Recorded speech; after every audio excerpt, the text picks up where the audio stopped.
आगे बढ़ते हैं। बाबा रामदेव के खिलाफ गैर जमानती वारंट जारी हुआ है। आचार्य बालकृष्ण के खिलाफ भी वारंट जारी किया है। केरल की अदालत ने यह वारंट जारी किया है। दिव्या फार्मेसी के खिलाफ दायर किए गए आपराधिक मामले में अदालत में पेश नहीं हुए थे, जिसके बाद अब अदालत ने गैर जमानती वारंट जारी किया है और यकीनन इसके बाद मुश्किलें बाबा रामदेव की बढ़ने वाली है, क्योंकि गैर जमानती वारंट का मतलब है सीधे सीधे गिरफ्तार करके कोर्ट में पेश किया जाना। केरल की अदालत ने गैर जमानती वारंट जारी किया है। आचार्य बालकृष्ण के खिलाफ भी और बाबा रामदेव के खिलाफ भी आपराधिक मामले चल रहे थे और आपराधिक मामले में बाबा रामदेव को पेश होना था, आचार्य बालकृष्ण को पेश होना था, लेकिन दोनों पेश नहीं हुए, जिसके बाद केरल की अदालत ने बाबा रामदेव और आचार्य बालकृष्ण के खिलाफ गैर जमानती वारंट जारी किया है, जिसका मतलब है कि अब सीधे सीधे इस वारंट की तामील करने की जिम्मेदारी पुलिस पर है और बाबा रामदेव और आचार्य बालकृष्ण को गिरफ्तार करके कोर्ट में पेश करने की जिम्मेदारी है। संभव शर्मा हमारे साथ जुड़े हुए हैं इस खबर पर। संभव, ये पूरा मामला है क्या और क्या अब गिरफ्तारी हो सकती है? जी बिल्कुल।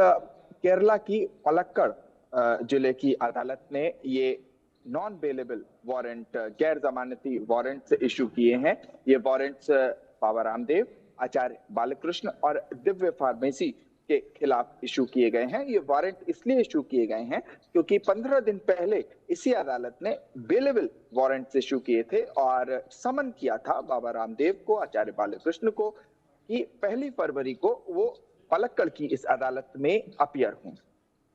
ड्रग इंस्पेक्टर ने एक केस फाइल किया था जहां पर एडवर्टीजमेंट्स जो हैं बाबा रामदेव के, दिव्य फार्मेसी के जो एडवर्टीजमेंट है वो भ्रामक, कथित रूप से भ्रामक करार दिए थे और उसके खिलाफ एक केस फाइल हुआ था। और जो सेक्शंस है वो मैं पढ़ के बता देता हूँ।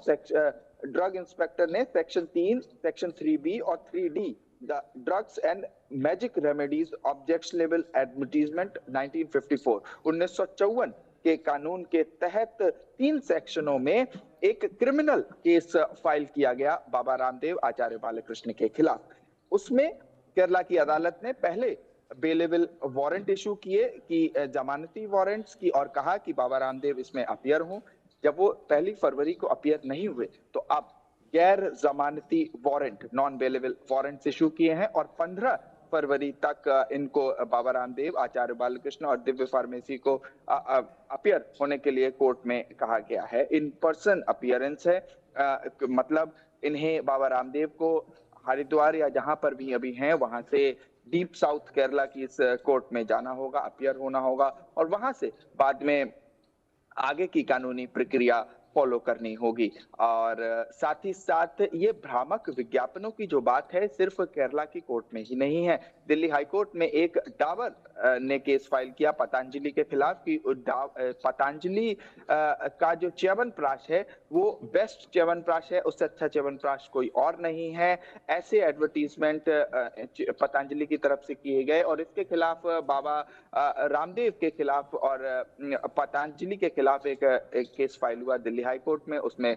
सुनवाई, हियरिंग चल रही है, अलग अलग डेट्स लग रही हैं। डाबर ने कई allegation, serious allegation Baba Ramdev और पतंजलि पर लगाए हैं। इसके अलावा पिछले साल भी सुप्रीम कोर्ट की अगर बात करें तो सुप्रीम कोर्ट से कड़ी फटकार लगी थी बाबा रामदेव को, उन्हें माफी मांगनी पड़ी थी। माफीनामा बड़े बड़े अखबारों में छपवाया गया था और लगातार ये जो एडवर्टीजमेंट्स हैं बाबा रामदेव के द्वारा दिए गए या दिव्य फार्मेसी या पतंजलि योगपीठ या एसोसिएटेड जो भी ऑर्गेनाइजेशंस हैं उनके द्वारा जो ये एडवर्टीजमेंट्स हैं दिए जा रहे हैं, ये एडवर्टीजमेंट लगातार इन पर आरोप लग रहा है कि ये भ्रामक हैं और ये कहीं ना कहीं जनता को गुमराह करते हैं और जनता को सही क्लियर पिक्चर नहीं दिखाते हैं। और ये अब केरला की अदालत का नॉन बेलेबल वारंट, जिस पर बाबा रामदेव और आचार्य बालकृष्ण को पर्सनली अपीयर होना होगा 15 फरवरी से पहले।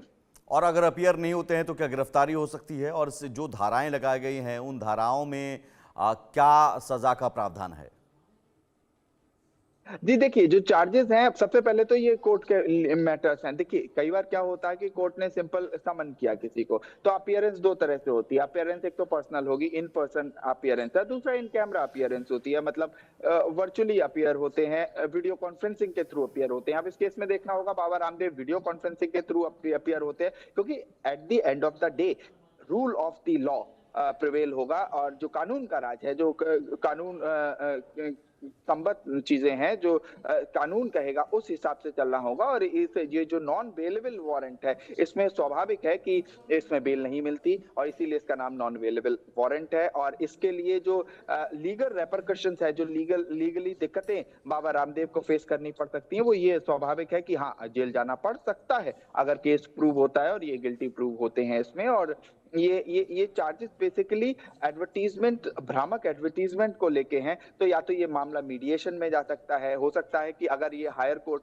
में अपीयर करें, सपोजिटली हाई कोर्ट में अपीयर करते हैं केरला में, तो वो मीडिएशन की बात कह सकते हैं कि पार्टीज आपस में मीडिएट कर लें बैठ के। या बाबा रामदेव से ये कहा जा सकता है कि वो भ्रामक विज्ञापनों पे अपनी सफाई पेश करें। तो ये तो कोर्ट का प्रोसीजर है, एज पर द लॉ ये चलेगा, और जो कोर्ट और जज को, ऑनरेबल जजेस को सही लगेगा, उस तरह से इसमें लीगल प्रोसीडिंग्स आगे बढ़ेंगी। फिलहाल 15 फरवरी बिल्कुल तक संभव एक का बड़ा सवाल कि बार बार इस तरह के मामले सामने आ रहे हैं, फिर भी पतंजलि की ओर से क्या इन मामलों को लेकर अब सतर्कता नहीं बरती जा रही है? सुप्रीम कोर्ट में माफीनामा भी आपको देना पड़ा, माफी तक मांगनी पड़ी। तो भ्रामक विज्ञापनों को लेकर इतनी डांट फटकार और कार्रवाई के बावजूद क्या पतंजलि के प्रोडक्ट्स अभी भी वैसे ही बिक रहे हैं?